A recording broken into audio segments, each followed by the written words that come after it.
Hello friends, कहानी की शुरुआत वहीं से होती है जहां मुजिन से जेबू कहता है, आखिर तुम उसका कितना कर्ज माफ़ कर दोगे। और मुजिन मन में सोचता है, ये बात कितना बेवकूफ़ी भरा है। और जहाँ तक मुझे पता है इन दोनों के बीच तो कोई संबंध भी नहीं है। और फिर मुजिन अपना चेहरा थोड़ा उठाते हुए उससे कहता है, ये कैसा रहेगा, वर्तमान में जो उसका बकाया है उसका आधा हिस्सा देने का। तुम बताओ, इसमें तुम्हारा क्या विचार है। और जेबू उससे कहता है, सच में। और मन में कहता है, ये तो वाकई में बहुत शॉकिंग अमाउंट है। और फिर मुजिन उसके तरफ काल बढ़ाते हुए कहता है, मैं झूठ नहीं बोल रहा। मुस्कुराते हुए जेबू से कहता है, मुझे लगता है कि जो मैंने तुम्हें आखिरी बार कार्ड दी थी वो शायद तुमने फेंक दी थी, है ना। और जेबू बड़े ही ध्यान से थोड़ा घबराते हुए वह कार्ड देख रहा होता है और थोड़ा दुखी होते हुए भी। फिर हम देखते हैं कि हियोजिन दरवाज़ा प्रेस करके अंदर आता है और जेबू उसे देख के कहता है मन में, अरे हियोजिन वापस आ गया। और फिर अपने पीछे कार्ड छुपाते हुए हियोजिन को देख के उससे कहता है मुस्कुराते हुए, हियोजिन क्या बच्चों ने सारा खाना खा लिया। और हियोजिन उससे कहता है, हाँ, तो फिर मैं उनके लिए कुछ और लेके आ गया। और मुजिन का काम हो गया तो मुजिन उठते हुए उनसे कहता है, तो मुझे अब चलना चाहिए। और जेबू थोड़ा टेंस दिख रहा होता है क्योंकि मुजिन उससे कुछ कहता है, मुझे तुम्हारा इंतज़ार रहेगा। और फिर जेबू की तरफ अपना हाथ वेव करते हुए चला जाता है। हियोजिन जेबू से कहता है, मुजिन को जाते हुए देख के और मुँह बना के, आखिर ये यहाँ पे क्यों आया था। और हियोजिन की बात टालते हुए जेबू अपना फेस टर्न करते हुए कहता है, यही तो मैं भी जानना चाहता था, क्या तुम्हें पता है। और हियोजिन अभी भी मुजिन के तरफ देखते हुए ही कह रहा होता है, ये वाकई में आश्चर्य की बात है, क्या वो सच में मीट खाने आया था। और फिर जेबू कहता है, किसे पता। और फिर मन में कहता है, मुझे मेरी तबीयत ख़राब सी लग रही है। और फिर हम देखते हैं कि अंधेरा होता है और एक बड़ी बिल्डिंग दिखाई देती है हमें। और फिर हम देखते हैं कि जेबू सोया रहता है और हियोजिन उसका सर टच करता है। और जेबू फिर हियोजिन की तरफ देखता है, उसका चेहरा वाकई में बहुत लाल होता है, शायद उसकी तबीयत ख़राब है। जेबू हियोजिन से कहता है, मैं कहाँ हूँ। और हियोजिन दुखी होते हुए उससे कहता है, जेबू हम हॉस्पिटल में हैं। और फिर हियोजिन जेबू को बता रहा होता है कि आखिर क्या हुआ और वो हॉस्पिटल कैसे आए।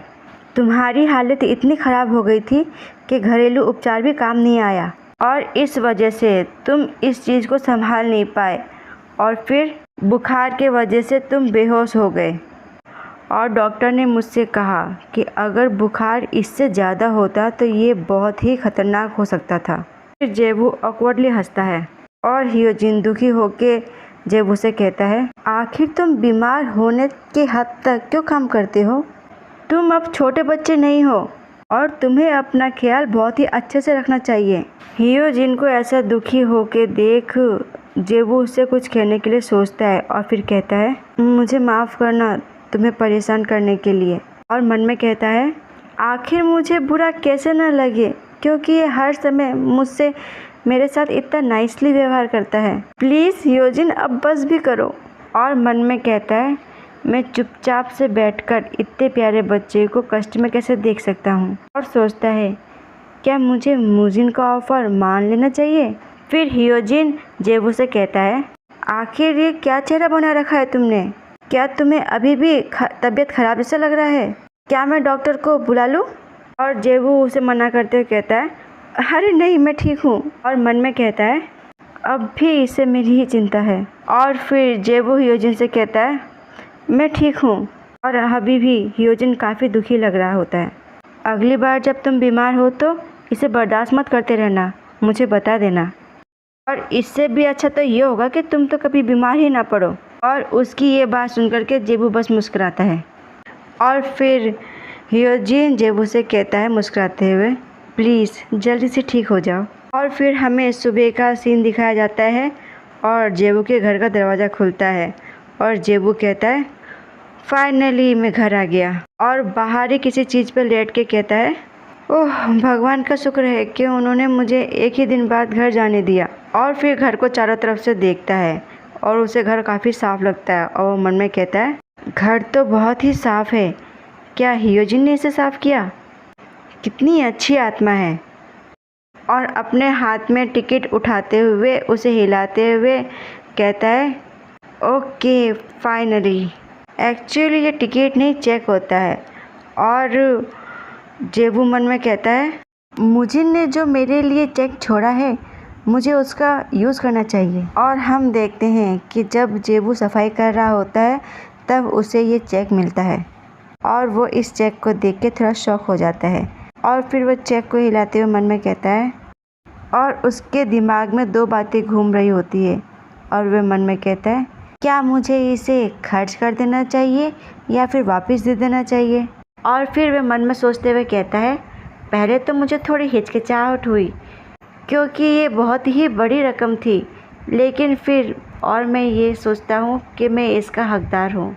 इस राशि की भारी रकम उस फ़ोन का भुगतान करेगी जो कि मुजिन ने तोड़ा था। और यहाँ पे हमें जेबू का टूटा हुआ फ़ोन दिखाया जाता है। फिर हमें एक फ़ोन की दुकान दिखाया जाता है जहाँ से आवाज़ आ रही होती गानों की। और फिर हम देखते हैं कि जेबू अपने नए फ़ोन को देख रहा होता है और जेबू काफ़ी खुश लग रहा होता है अपने नए फ़ोन को देख के। और अपने फ़ोन को स्क्रॉल करते हुए मन में कहता है मुझे यहाँ पे सरप्राइज़ तो नहीं होना चाहिए पर मेरे पास यहाँ पे कोई भी कॉन्टैक्ट सेव नहीं है। और फिर अपने फ़ोन को देखते हुए कहता है वह पहला इंसान जिसे मुझे फ़ोन करना है वो है।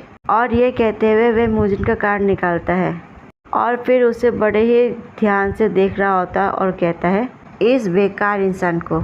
और ऐसा वो मुजिन के कार्ड को बड़े ध्यान से देख के कह रहा होता है। और फिर वे बटनों को प्रेस करता है और मुजिन को नंबर मिला देता है और फिर रिंग बजती है। और फिर जेबू अपनी आंखें बंद करके मन में कहता है प्लीज़ प्लीज़ प्लीज़ फ़ोन मत उठाना, प्लीज़ प्लीज़ नहीं मत उठाना। और फिर हम देखते हैं कि मुजिन ने फ़ोन उठा लिया होता। और फिर जेबू कहता है क्या आप इसका फाइनेंस से चोई मुजिन बात कर रहे हैं?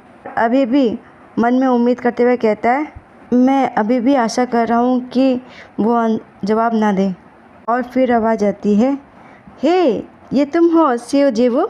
और खुश होते हुए जेबू से कहता है ओह तो क्या तुमने डिसीजन ले लिया है? और उसकी बात सुनकर के जेबू एक पल के लिए शांत हो जाता है और फिर मुजिन से कहता है हाँ मैं तुम्हारा ऑफ़र एक्सेप्ट करता हूँ। और मुजिन अपने जीत में खुश होते हुए कहता है दैट्स वेरी वेल, तो क्यों ना तुम कल से ही शुरुआत कर दो, तब तुम कॉन्ट्रैक्ट पर साइन भी कर सकते हो। ओह तो इसने कॉन्ट्रैक्ट कहा। और फिर मुजिन से कहता है ऑल राइट ठीक है फिर कल मिलते हैं। और फिर मोबाइल देख के कहता है इससे काम हो जाना चाहिए। और फिर जब वो मन में कहता है कुछ लोग ये सोचेंगे कि मैं बहुत बेवकूफ़ हूँ और अपने इमोशन पे काबू नहीं रख पाता, लेकिन आखिर में कैसे एक जगह खड़ा होकर हियोजिन को सफ़र करते हुए देख सकता हूँ। और हियोजिन को याद करते हुए कहता है मैं अब और ऐसा नहीं कर सकता और साथ ही मैं थोड़ा डरा हुआ भी हूँ ऑफ कोर्स। और मुझे ऐसा लगता है कि दिन ब दिन ये कहानी अपने जगह से भटकती जा रही है। अब मैं इमेजिन कर रहा हूँ कि आगे जाके स्थिति और कैसी होगी। और आसमान की तरफ देखते हुए कहता है क्या मैं अपने ओरिजिनल बॉडी में जा भी पाऊँगा? हालांकि मैं टेंशन में और डरा हुआ भी हूँ और मुझे अपने चॉइस पे कोई भी रिग्रेट नहीं है, मुझे बस यही करना है। और क्या मैं हमेशा से ही ऐसे सहानुभूति रखते आया हूँ? और अपने मोबाइल की तरफ देख के मुस्कुराते हुए कहता है मैं चाहता हूँ कि सबसे पहले मैं हियोजिन का नंबर सेव करूँ। और फिर हम देखते हैं हियोजिन को जो कि ठंडी सांसें ले रहा होता है। और फिर वह मन में कहता है अपने हाथ में फूंक मारते हुए क्या सर्दी आ चुकी है, मैं अपनी सांसों को देख पा रहा हूँ। और फिर वह अपने पॉकेट में कुछ ढूंढता है, वो उसका फ़ोन होता है, वो फ़ोन निकालता है और फ़ोन की तरफ देखते हुए मन में कहता है मैंने जितना जेबू को समझा है उसके हिसाब से मैं इतना तो कह सकता हूँ कि वो अभी रेस्ट नहीं कर रहा होगा और वो अपने काम में पूरा बिजी होगा, लेकिन कल वह बहुत ही ज़्यादा बीमार था। और जेबू बेहोशी में ही हियोजिन से कहता है मैं भारी हूँ है ना, मुझे नीचे उतारो, मैं अपने आप से चल जाऊँगा। और फिर हियोजिन एक भारी बॉक्स नीचे रखते हुए मन में कहता है भारी, और मैं वाकई में कल सरप्राइज़ हो गया कि वो कितना हल्का है। और फिर हम देखते हैं जेबू को, जो कि कह रहा होता है क्या तुम्हें और खाना है। और हियोजिन मन में कहता है उसे दूसरों को खाना खिलाना बहुत ही पसंद है, पर वह मुश्किल से ही खुद ज़्यादा खा पाता है। और हम देखते हैं कि जेबू किसी को मना करते हुए कह रहा होता है नहीं, मेरा पेट भर गया है। और यही वो कारण है जिसकी वजह से उसका वज़न नहीं बढ़ रहा है। और आंखें बंद करके मन में कहता है मुझे उसे ज़्यादा मीट खिलाना चाहिए। और मन में ही कहता है मीट। और ये कहते हुए उसे चोई मुजिन याद आ जाता है। मुजिन को याद करके वह अपने दांत को पीसने लगता है, मन में चिल्लाते हुए कहता है चोई मुजिन। और यहीं पे ये पार्ट होता है समाप्त। धन्यवाद। सॉरी, कल मेरी तबीयत ख़राब हो गई थी, इस वजह से मैं इसे अपलोड नहीं कर पाई।